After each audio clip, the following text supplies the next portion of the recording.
آج آپ کے ساتھ میں ٹیررزم پہ بات کروں گی۔ تشدد، دہشت گردی یہ کسی معاشرے میں بھی اچھی نہیں سمجھی جاتی۔ ہمارے ملک میں انفارچونیٹلی ویسے ہی ہمارے ملک میں بہت لوگوں کی نظر ہے اور وہ پاکستان کے ٹیلنٹ کو بری نظر سے دیکھتے ہیں۔ وہ نہیں چاہتے کہ ہمارے پڑھے لکھے لوگ کامیاب ہو سکیں، اور ماشاءاللہ ماشاءاللہ ہمارے سیاستدان بھی بہت اچھے ہیں کہ انہیں پاکستانی عوام کی فلاح و بہبود کا کوئی خیال نہیں ہے۔ ان کی زندگیاں ان کے لیے کھلونا ہے۔ انہیں صرف یہ چاہیے کہ وہ سیاست کیسے چمکا سکتے ہیں، اپنے بچوں کو اوپر ٹیررزم کیسے کر سکتے ہیں، اور زندگی میں برائیاں کیسے جنم لے رہی ہیں۔ آپ کو پتہ ہی ہے کہ تیزی کے ساتھ معاشرہ بگاڑ کا شکار ہوتا جا رہا ہے۔ ہماری زندگیوں میں کس چیز کی کمی ہے کہ ہم نے اپنے اللہ اور اللہ کے رسول کی دی ہوئی کتاب کو فراموش کر دی ہے۔ ہم صرف قرآن پڑھتے ہیں رمضان شریف میں اپنے گناہ بخشوانے کے لیے، سعودی عرب جاتے ہیں، عربی پڑھتے ہیں، عمرے کی آیات پڑھتے ہیں، حج کی آیات پڑھتے ہیں، اور مناسک حج ادا کر کے آ کے سب سے پہلا گناہ کیا کرتے ہیں کہ اسی زمزم میں پانی میں ملاوٹ کرتے ہیں تاکہ لوگوں کو زیادہ لوگوں کے منہ میں ڈالا جائے، بجائے اس کے کہ ایک ایک قطرہ پلا دیں اور خالص پلائیں۔ ہماری بدنیتی اسی دن سے شروع ہو جاتی ہے کہ ہم ادھر سے اپنے گناہ بخشوا کے آتے ہیں، اور پہلا گناہ ہی ہم یہ کرتے ہیں کہ ہم ملاوٹ شدہ کھجوریں اور ملاوٹ شدہ پانی ہم دوسروں میں بانٹتے ہیں۔ دوسری برائی ہم میں یہ ہے کہ ہم لوگ سچ کو سچ کہنا اور جھوٹ کو جھوٹ کہنا بھول گئے ہیں۔ جھوٹ اتنا عام ہو گیا ہے کہ ہم لوگ بالکل یہ خیال نہیں کر رہے کہ اگر ایک جھوٹ بولیں گے تو 10 گناہ لکھے جائیں گے۔ اگر ہم جھوٹ کا خیال بھی کریں گے، جھوٹی بات کسی کے بارے میں سوچیں گے بھی تو اس کا گناہ لکھا جائے گا۔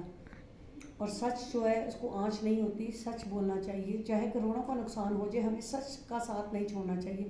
ہمیں اللہ اور اللہ کی دی ہوئی کتاب قرآن اور سنت کو نہیں چھوڑنا چاہیے۔ جب تک ہم قرآن پر عمل کریں گے ہم مسلمانوں کی فتح ہے۔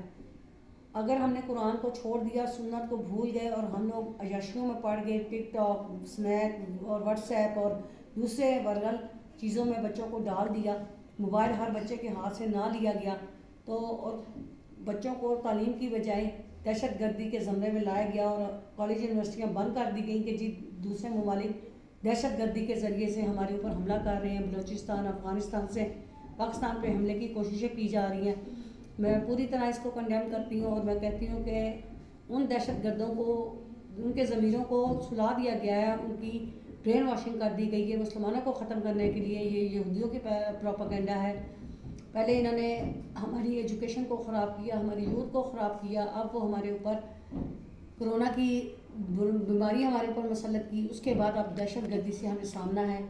اور یہ ملک جو اسلامی جمہوریہ پاکستان ہے، اسلام کے نام پر لیا گیا ہے اور اس کی حفاظت اللہ تعالیٰ کرتا ہے۔ جس طرح قرآن کی حفاظت اللہ تعالیٰ خود کرتا ہے، اسے لوح محفوظ میں محفوظ کیا ہوا ہے، اسی طرح ہمارے ملک پاکستان کا نام اسلامی جمہوریہ پاکستان ہے۔ اس کے اندر اگر ایک بھی مسلمان اللہ کا نام لیوا رہے گا تو پاکستان کی اللہ حفاظت کرے گا۔ اللہ تعالیٰ ہمیں توفیق دے کہ ہم مسلمانوں کے ساتھ متحد ہو کر رہیں، فلسطین کے مسلمانوں کا ساتھ دیں، بوسنیا، شام، مصر اور جتنے ممالک میں مسلمان آباد ہیں ان سب کی اللہ تعالیٰ حفاظت کرے۔ ہمارے ملک پاکستان کو اللہ میاں سلامت رکھے، ہماری فوج اور بحریہ، نیوی، آرمی جو ہماری فورسز ہیں یہ ان کو سلامت رکھے کہ جن کی وجہ سے ہم یہ سرحدوں پہ ہوتے ہیں رینجرز وغیرہ اور ہم لوگ سکون کی نیند سوتے ہیں، تو ان کی وجہ سے ہم لوگ قائم و دائم ہیں۔ اللہ تعالیٰ ہمیں مسلمانیت پر قائم رکھے، ہمیں مومن بنائے، اچھا مومن بنائے، اور اللہ تعالیٰ کے دیے گئے احکام پر عمل پیرا ہونے کی توفیق عطا فرمائے اور متحد رہنے کی توفیق عطا فرمائے۔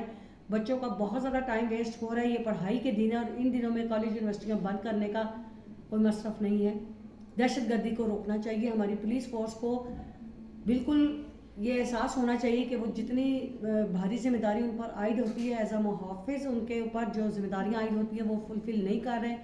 ان کے بارے میں غلط ریمارکس دیے جاتے ہیں کیونکہ یہ لوگ واقعی ہی کچھ لوگ جو ہے ایک مچھلی جیسے کہتے ہیں نا سارے جل کو گندا کر دیتی ہے، سارے تالاب کو گندا کر دیتی ہے، ایسے پولیس میں کچھ ایسے کرپٹ لوگ ہیں جن کی وجہ سے پورا معاشرہ پولیس فورسز پہ، آرمی فورسز پہ انگلی اٹھاتا ہے۔ لیکن ہمیں اپنی فورسز کو سلیوٹ کرنا چاہیے جن کی وجہ سے ہم لوگ یہاں پر بیٹھے ہیں اور سکون کی نیند سوتے ہیں، اور وہ ہمارے لیے سرحدوں پہ سیاچین میں بارڈرز پہ جاگ رہے ہوتے ہیں۔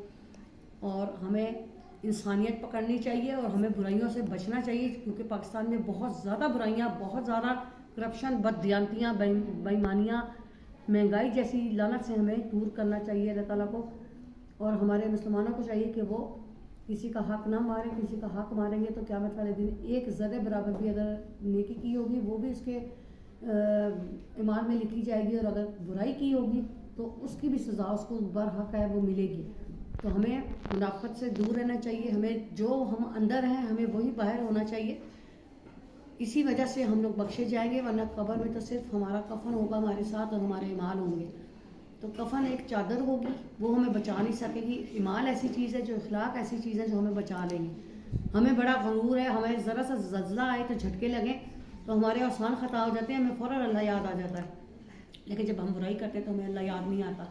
ہمیں برائیوں سے بچنا ہے. اپنے آنے والی نسل کو ہم نے معمار بنانا ہے، تو ہمیں خود تربیت کرنی پڑے گی.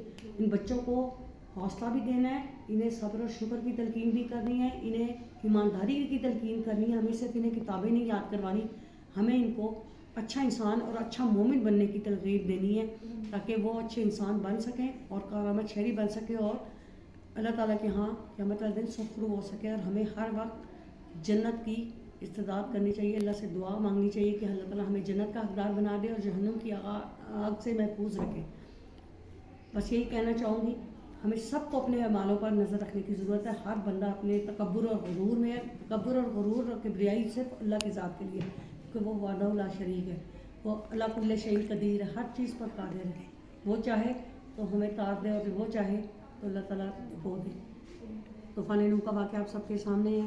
آپ سب کو عبرت پکڑنی چاہیے اور ہماری زیادہ طوفان نوح کا واقعہ آپ کے سامنے ہے. آپ کو پتہ ہونا چاہیے کہ جو قومیں عبرت نہیں پکڑتی اور اپنی حالت خود نہیں سدھارتی وہ غرق ہو جایا کرتی ہیں. اب یہ الیکشن کے دن ہے، ہر بندے کو یہ لالچ ہوگا کہ ہمیں ووٹ ڈالا جائے. ہر بندے نے سوچ سمجھ کے اپنے ملک کی تقدیر کا فیصلہ کرنا ہے. آپ نے اقتدار اعلیٰ کو دیکھنا ہے کہ اقتدار اعلیٰ صرف اللہ کی ذات ہے، اور اللہ تعالیٰ نے ہمیں سچ کا ساتھ دینے کا حکم دیا ہے. ہم نے بھی سچ ہی کا ساتھ دینا ہے. اپنے لیے ایسا لیڈر چنیں کہ جو ملک کی واقعی باغ ڈور سنبھالنے کے لائق ہو، ورنہ سب سیاستدان اپنی جیبیں بھر رہے ہیں. آپ لوگوں کو خود خیال ہونا چاہیے. آپ لوگ چھوٹے بچے ہیں، آپ لوگوں نے اگر سیاست میں حصہ نہیں لینا تو اپنے ماں باپ کو صرف گائیڈ کر سکتے ہیں کہ آپ لوگوں نے اچھے لیڈر کو چننا ہے، ٹھیک ہے. اور آپ لوگوں نے اپنی پڑھائی پر توجہ کرنی ہے. بچوں نے خاص طور پر آپ لوگوں نے دہشت گردی کو نہیں بالکل ایشو بنانا، افواہوں پر عمل درآمد نہیں کرنا. آپ کا کام صرف پڑھنا ہے، کیونکہ ماں باپ نے آپ کو اسکولوں کالجوں میں پڑھنے کے لیے بھیجا ہے. اپنی تعلیم پہ توجہ دیں. جو بچے تعلیم حاصل کرتے ہیں وہی آگے سرخرو ہوتے ہیں. Thank you.